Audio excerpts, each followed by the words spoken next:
Fear-free? Not me. It's my fear that sets me free. It's Rhyme and Reason 418. There's a rhyme and reason for your life. There's a rhyme and Hey there, Tony here.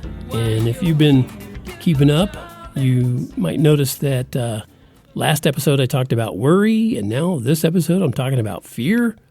Oh my goodness, what brought all this on? Yeah, I wonder, right? Fear-free? What's he talking about? Are you fear-free?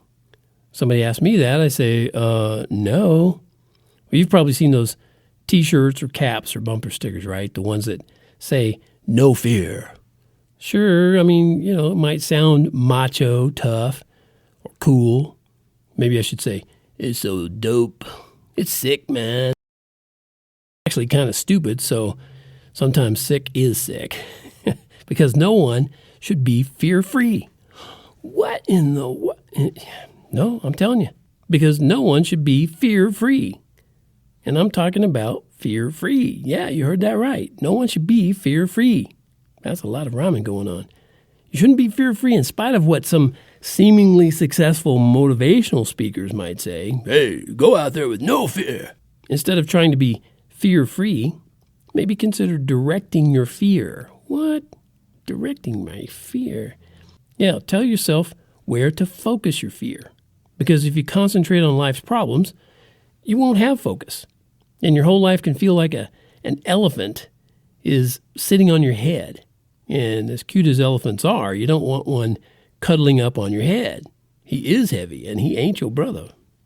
Now, there truly are a lot of fearful things in life. I won't deny that, especially if you allow yourself to be swept up in the feeding frenzy of the masses during times like what we're experiencing right now. If you believe everything you hear from the typical media outlets, aka also known as mainstream media, you might feel like we're all going to die from this new virus. Unfortunately, quite a few have died. That's true. And it looks like a lot more might too. It's not guaranteed, but they might. However, to keep it in perspective, it's still the vast majority of people on the planet who are not infected. And yet there's still a serious problem because the vast majority of people on the planet are infected with something worse. What could be worse than this virus that kills people? Well, thanks for bringing it up. Thanks for asking. The something worse? Selfishness. It's the old I, me, mine syndrome. You saw that with all the hoarding of toilet tissue and paper towels and hand sanitizer recently, right? Were all those people emptying all those store shelves out of love for their neighbors? No. They were focused on the problem and how it was going to affect me. Fear-mongering creates chaotic, fearful reactions. Let's put that out there again. Fear-mongering creates chaotic, fearful reactions. That's what it does.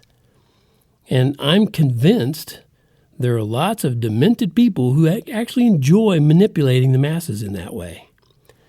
So what's the solution, you might ask? Is there a vaccine against it? Yes. What? Where is this vaccine? Now, I'm not saying the vaccine against the virus. I'm saying against selfishness. And ironically, that vaccine is fear. Ooh. But not of all the terrible and sometimes deadly things in this world. Not that fear. Of course, I'm talking about a healthy fear, also known as respect, of the creator of heaven, earth, you and me. Fear the Lord. Fear God. You want to be wise? You want to increase your ability to understand life? Then get to know God. Find out what your manufacturer says in his owner's manual. You got one of those in glove box of your glove compartment, whatever you want to say, of your brand new vehicle once upon a time, or maybe even a used one that you bought. But the manufacturer's manual for us is the Bible. And even if you don't think it's based on true historical facts, I recommend that you look into what it says, because you're going to discover so much valuable information about yourself. Yeah, you. You're going to find stuff about you. And I wouldn't be surprised if you found out how much you're loved and how much that would help you live through life with expectation of a paradise made for those who trust in Jesus, who can stabilize daily thoughts and even actions each of us might make. Turn your heart to your salvation now, for heaven's sake. All right. That's it for this episode of Rhyme and Reason, brought to you by TonyFunderburk.com, where you'll find fine words and music, books and merch, rhymes and reasons, none of that in that order necessarily. It seems like I say it a different way almost every time. But anyway, thank you so much for tuning in. It does still always mean the world to me that you're sharing your valuable time with letting me come to your earbuds. And as always, as I like to say and will say, life has rhyme and reason because God made you. There's a